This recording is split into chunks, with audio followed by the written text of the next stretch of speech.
Saudi আরবে আদালতে দুই ভাই ঝগড়া করছে। এক ভাই বলছে মাকে আমি রাখবো, আরেক ভাই বলছে না মাকে আমি রাখবো। দোনো ভাই ঝগড়া করছে মাকে ঘরে রাখার জন্য। এরপর এক ভাই মাকে নিয়ে চলে যাচ্ছে, আরেক ভাই মাটিতে গড়া দিতে দিতে অবস্থা খারাপ। সৌদি আরবে আদালত হয় মা বাবাকে ঘরে রাখার জন্য, আর আমাদের দেশে আদালত হয় মা বাবাকে ঘর থেকে বের করার জন্য, ঠিক কিনা? যুবক, তোমাকে বলছি, তোমার বন্ধু তোমার আপন নয়, তোমার বউ তোমার আপন নয়, তোমার শ্বশুর শাশুড়ি তোমার আপন নয়। এই পৃথিবীর বুকে আপন হলো তোমার মা এবং তোমার বাবা। ছেলে বিদেশ থেকে এসে শ্বশুর বাড়িতে গিয়েছে, তারা তাকে উল্টাপাল্টা বুঝিয়েছে। এখন বাড়িতে এসে সে বলছে মা তুমি আমার টাকায় খাও, আমার ঘরে থাকো, আবার আমার বউকে পিটাও। এই কথা শোনার পরে মা বাথরুমে গিয়ে আধা ঘন্টা কাঁদতে লাগলেন। কেঁদে অজু করে নামাজে দাঁড়ালেন। নামাজ পড়ে আল্লাহর কাছে বলতে লাগলেন, আল্লাহ তুমি আমার ছেলের উপর রাগ করিও না, ও ভুল করেছে, তুমি আমার ছেলের উপর রাগ করিও না, আমি আমার ছেলেকে বুঝাবো। এরপর মা গিয়ে ছেলেকে বুঝাচ্ছেন, বলছেন বাবা তুমি আমাকে বের করে দিবা, সমস্যা নেই, তুমি আমাকে বের করে দিও, কিন্তু আমার একটা স্বপ্ন আছে। ছেলে বললেন কি স্বপ্ন বলেন? মা বললেন তুমি বাজারে গিয়ে একটা পাকা আম নিয়ে আসবা, এসে তোমার বুকের উপর রাখবা, সকালে উঠে ওটা আমি খাবো। এরপর ছেলে বললেন আচ্ছা ঠিক আছে। ছেলে বাজারে গিয়ে একটা পাকা আম নিয়ে আসলো, এসে বুকের উপরে রাখলো। 5 মিনিট না যেতেই সেই আম পিঠের নিচে পড়ে চ্যাপ্টা হয়ে গিয়েছে। এরপর ছেলে মাকে বললেন মা তুমি কি সকালে উঠে আমটা খাবে? ওটা 5 মিনিট না যেতেই পিঠের নিচে পড়ে চ্যাপ্টা হয়ে গিয়েছে। এরপর মা চোখের পানি ছেড়ে বলল বাবা আমি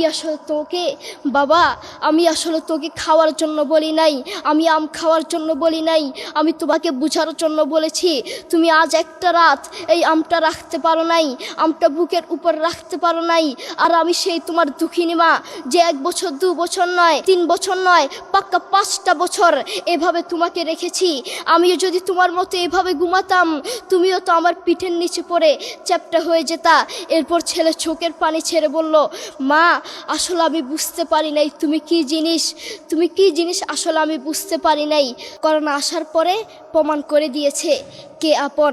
এক মেয়ে তার মাকে ফোন করে বলছে মা আমার স্বামীর করোনা হয়েছে। মা বললেন সাবধান, তার কাছে যাবি না, আমি সকালে সিএনজি পাঠিয়ে দিব, তুই টপ করে সিএনজিতে উঠে যাবি। এটার নাম দুনিয়া। করোনা হওয়ার পরে বন্ধুর কাছে যায় নাই, করোনা হওয়ার পরে শ্বশুর শাশুড়ির কাছে যায় নাই, করোনা হওয়ার পরে স্বামী স্ত্রীর কাছে যায় নাই, কিন্তু করোনা হওয়ার পরে এখনো ইতিহাস আছে মা তার ছেলেকে গিয়ে চুমু খেয়েছে। করোনা হওয়ার পরে এখনো ইতিহাস আছে বাবা তার ছেলেকে কাঁধে নিয়ে হাসপাতালে গিয়েছে, ঠিক কিনা?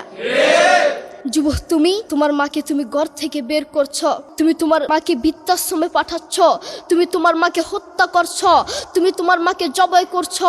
তোমার মতো নাফরমান এই বাংলার জমিনে আরেকটাও হতে পারে না, ঠিক কিনা?